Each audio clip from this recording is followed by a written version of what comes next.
Ciao a tutti, siamo venuti in Spagna da Almeria per provare la nuova Yamaha MT-10, una moto che ha fatto molto discutere per l'estetica, ma che sta mettendo tutti d'accordo per quanto riguarda le prestazioni e la guidabilità.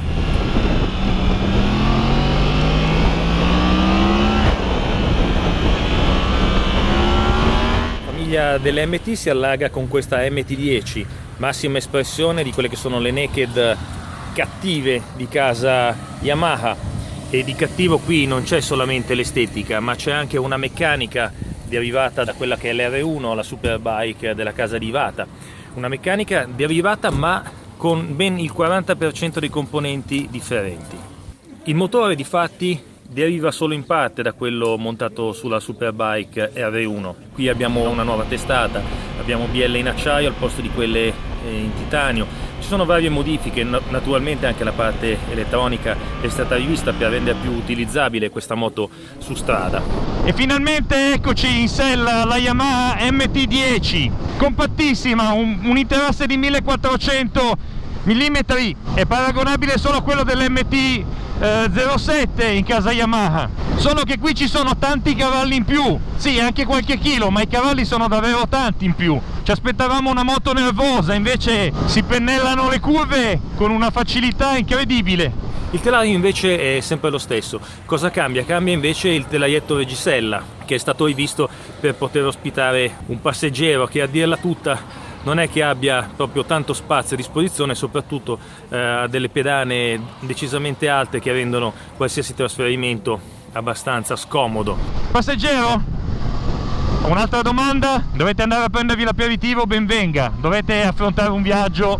Ci penserei due volte. Nuovo impianto di scarico col terminale in titanio, mentre tutta la parte dei collettori è stata rivista rispetto al motore montato sull'R1. Le sospensioni invece derivano anche queste dalla superbike di Iwata. Naturalmente hanno idraulica e molle specifiche. Le sospensioni lavorano benissimo su questa moto, l'assetto è abbastanza sostenuto, anche passando sulle asperità non è poi così male, riescono a incassare anche i colpi più duri.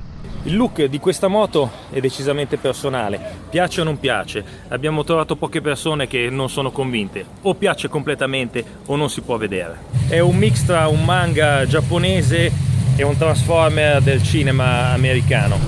L'assetto di guida è abbastanza confortevole, se non fosse per la sella dall'imbottitura granitica, le pedane sono tutt'altro che alte, il manubrio bello largo permette un controllo ottimale della moto. Quello che ci affascina veramente di questa moto però è il motore. Il motore è incredibile, ha un tiro ai medi, una rapidità a salire di giri fantastica. I cavalli ci sono e sono sempre lì, pronti. Tra le colorazioni disponibili appunto abbiamo o un total black, oppure questo grigio con cerchi fluo gialli, oppure questo blu molto elegante. La strumentazione, oltre che ben leggibile, è anche molto completa. Abbiamo classico orologio, contagiri, tachimetro, temperatura del liquido di raffreddamento, indicatore del livello carburante, indicatore del rapporto inserito, e poi abbiamo un indicatore specifico per il controllo di trazione, che ricordo è regolabile su 3 differenti livelli, il mode, che sarebbe la mappatura del motore, in questo caso è indicato standard.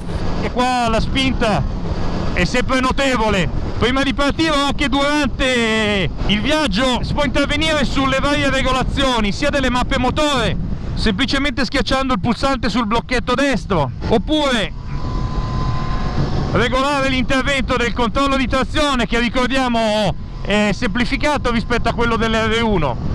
Semplificazione che però porta un vantaggio: qui si fanno delle grandi penne. Per entrambi si possono fare le varie regolazioni. Per quanto riguarda il mode, semplicemente spostando questo cursore. Per quanto riguarda invece il controllo di trazione, anche guidando, con questo pulsante si può intervenire su regolazione dei livelli di intervento del controllo di trazione, 3 livelli per il controllo di trazione, 3 livelli anche per le mappature motore. Interessante il fatto che sia stato dotato di cruise control, questo nuovo modello Yamaha. Su una moto del genere potrebbe fare quasi storcere il naso, ma vi posso assicurare che nei trasferimenti autostradali è davvero comodo.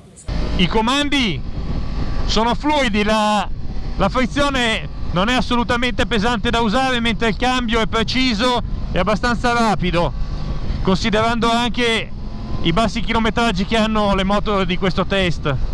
Le ottime caratteristiche di questo motore emergono nell'utilizzo nel misto, come stiamo facendo noi adesso. Il motore riprende bene e ha tanti cavalli e tanta coppia disponibili già da questi regimi. Noi stiamo adesso sui 5-6.000 giri. Quando si riprende in mano il gas non ci sono problemi, qui c'è sempre tanta roba. Questo pulsante di selezione sul blocchetto sinistro permette di visualizzare sulla strumentazione il consumo istantaneo, il consumo medio, il chilometraggio totale, nonché due chilometraggi, contachilometri parziali.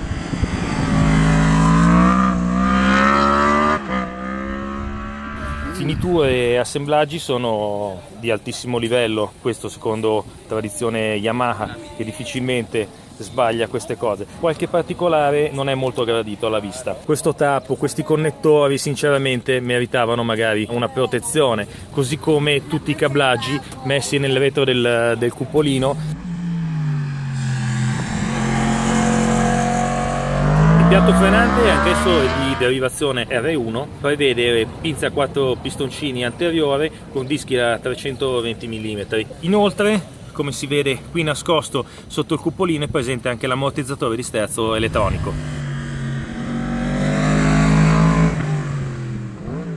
Per chi volesse utilizzare questa moto anche per dei brevi viaggi oppure come Gran Turismo, c'è la possibilità di montare, e qui si possono vedere gli attacchi, delle valigie semirigide, nonché un cupolino di dimensioni maggiori e decisamente più protettivo. Moto dalla doppia personalità questa Yamaha MT-10, bipolare per certi versi. Aggressiva esteticamente e anche nel comportamento stradale, a comando sa essere docile e sincero. Il tutto per 12.990 euro franco concessionario.